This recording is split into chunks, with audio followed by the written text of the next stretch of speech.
بسم اللہ الرحمن الرحیم۔ السلام علیکم ورحمۃ اللہ وبرکاتہ۔ نحمدہ ونصلی علی رسولہ الکریم، اما بعد۔ اعتکاف کے مسائل کیا ہیں؟ مرد اعتکاف کیسے کریں؟ عورتیں اعتکاف کیسے کریں؟ اعتکاف کرنے کے 10 بڑے فوائد اور بے شمار فضائل کیا ہیں؟ نبی کریم صلی اللہ علیہ وسلم کیسے اعتکاف فرماتے تھے؟ یہ تمام باتیں اس ویڈیو میں بیان کی جائیں گی۔ آپ سے درخواست ہے کہ اس ویڈیو کو آخر تک ضرور دیکھیے گا۔ ناظرین، اللہ تبارک و تعالی کا خاص کرم ہے کہ اس نے ہمیں رمضان المبارک جیسے بابرکت مہینے کی نعمت سے نوازا ہے۔ اس ماہ مبارک کی خاص بات یہ ہے کہ اس کا ہر لمحہ اللہ تبارک و تعالی کے بے شمار رحمتیں حاصل کرنے کا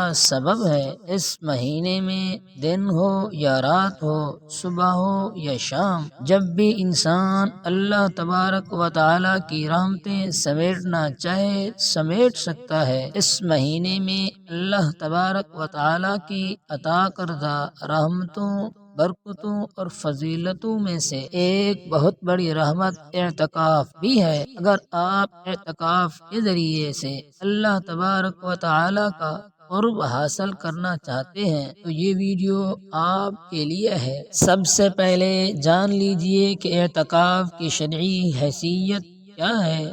محترم ناظرین، رمضان المبارک کے آخری عشرے یعنی آخری 10 دن کا اعتکاف سنت مؤکدہ ہے۔ حضرت عبداللہ بن عمر رضی اللہ تعالی عنہ سے روایت ہے کہ رسول اللہ صلی اللہ علیہ وسلم رمضان کے آخری عشرے میں اعتکاف فرمایا کرتے تھے۔ حضرت عائشہ صدیقہ رضی اللہ تعالی عنہ فرماتی ہیں کہ آپ صلی اللہ علیہ وسلم رمضان المبارک کے آخری عشرے کا اعتکاف فرماتے تھے، یہاں تک کہ آپ اس دنیا سے پردہ فرما گئے۔ اس طرح ایک روایت کے مطابق رسول اللہ صلی اللہ علیہ وسلم نے فرمایا، رمضان المبارک کے آخری 10 دنوں کا اعتکاف 2 حج اور 2 عمرہ کرنے کے برابر ہے۔ مدینہ منورہ ہجرت فرمانے کے بعد رسول اللہ صلی اللہ علیہ وسلم سے ہر سال رمضان المبارک کے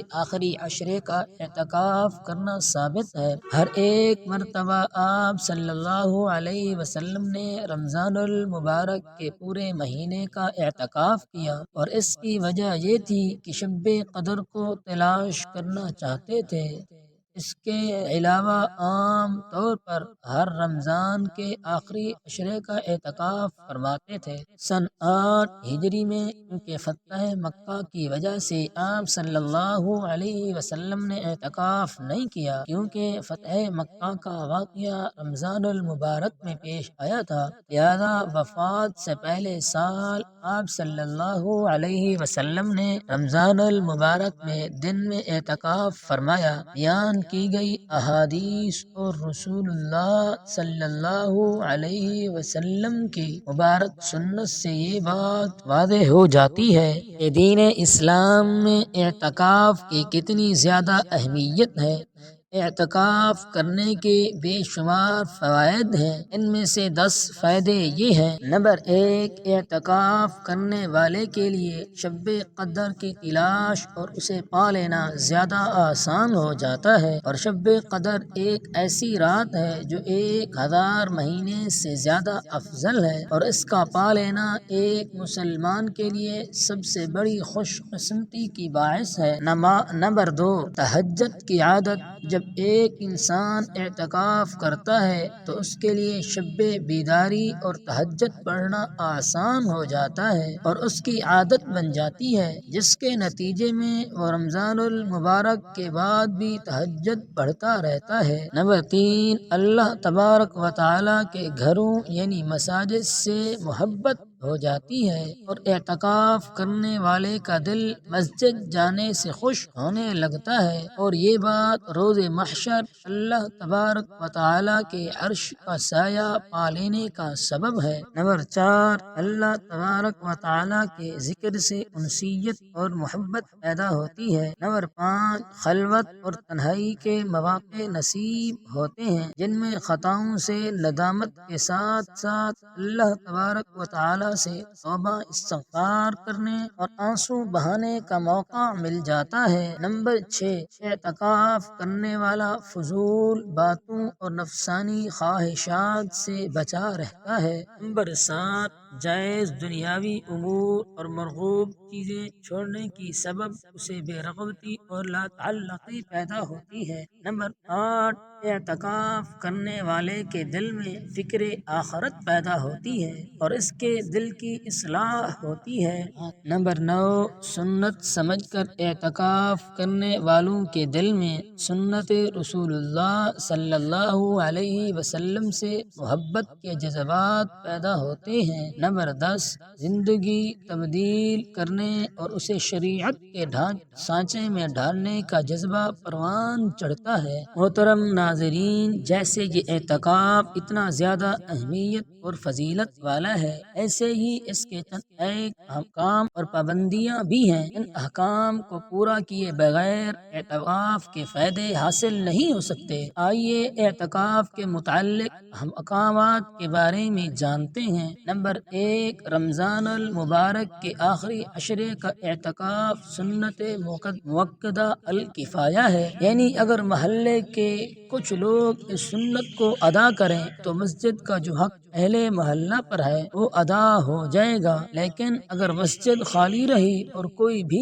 شخص اعتکاف کے لیے نہ بیٹھا تو سب محلے والے گناہ گار ہوں گے۔ نمبر 2، جس مسجد میں 5 وقت کی باجماعت نماز ہوتی ہے اس میں اعتکاف کے لیے بیٹھنا ضروری ہے، اور اگر باجماعت نماز کی ترتیب نہ ہو تو محلے والوں پر لازم ہے کہ 5 وقت کی نماز ترتیب کے ساتھ پڑھنے کا اہتمام کریں۔ نمبر 3، عورتیں اعتکاف کے لیے گھر کے اندر ہی ایک جگہ مقرر کر کے وہیں کام کریں تو انہیں مسجد میں اعتکاف بیٹھنے کا ثواب ملے گا۔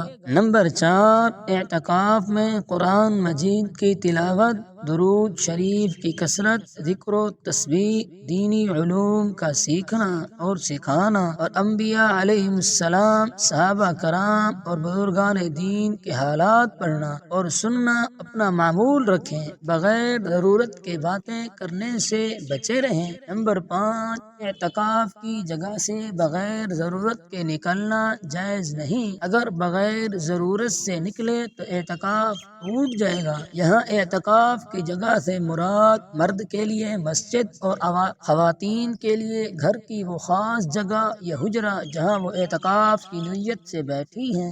نمبر 6، پیشاب، پخانہ اور غسل جنابت کے لیے اعتکاف کی جگہ سے باہر جانا جائز ہے۔ اسی طرح اگر سحری اور افطاری کا سامان لانے والا کوئی اور نہ ہو تو وہ بھی جا کر اپنے گھر سے لانا جائز ہے۔ نمبر 7، جس مسجد میں اعتکاف کی نیت سے بیٹھے ہیں اگر اس مسجد میں جمعہ کی نماز نہ ہوتی ہو تو جمعہ کی نماز ادا کرنے کے لیے اس علاقے کی جامعہ مسجد تک جانا بھی درست و جائز ہے، لیکن اس کا طریقہ یہ ہے کہ وہاں صرف اتنے وقت کے لیے جائے جس میں وہاں جا کر جمعہ کی سنتیں پڑھے اور جماعت میں شامل ہو اور فوراً واپس آئے، اپنے اعتکاف والی مسجد میں آ جائے۔ بھولے سے بھی اپنی اعتکاف والی جگہ سے نکل جانی، یعنی مرد اگر اپنی مسجد سے نکل گیا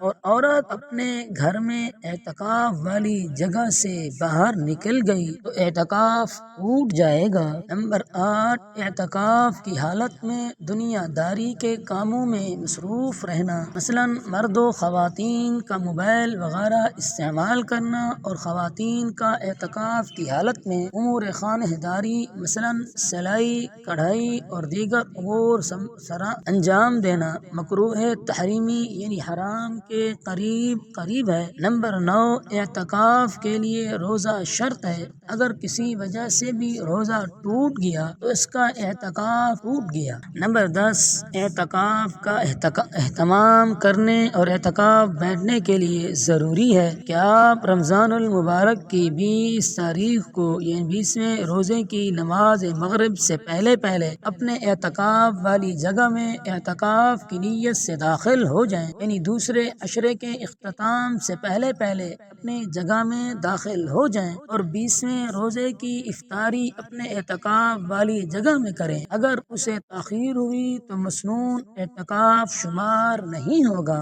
نمبر 11، اعتکاف کی نیت اپنے دل میں ہی کر لینا کافی ہے، لیکن اگر زبان سے بھی کہہ لیں اب بھی ٹھیک ہے۔ نمبر 12، اگر کوئی شخص رمضان کے آخری عشرے میں اعتکاف کی نیت سے بیٹھے اور اس کا اعتکاف کسی عذر کی وجہ سے ٹوٹ جائے تو جس دن کا اعتکاف فاسد ہوا ہو اس روز کی قضا واجب ہوگی، لیکن اگر ابھی رمضان کے چند دن باقی ہوں تو ان میں بھی وہ قضا کی نیت کر کے 1 دن اور 1 رات کا اعتکاف کر سکتا ہے، ورنہ جب موقع ہو ایک نفلی روزہ رکھ کر اس 1 دن اور 1 رات کا اعتکاف کی قضا کر لے۔ یہ بھی جان لیجئے کہ نفل اعتکاف کی قضا واجب نہیں، کیونکہ نفل اعتکاف مسجد سے نکلنے سے نہیں ٹوٹتا بلکہ ختم ہو جاتا ہے، اور اعتکاف ختم ہونے کی صورت میں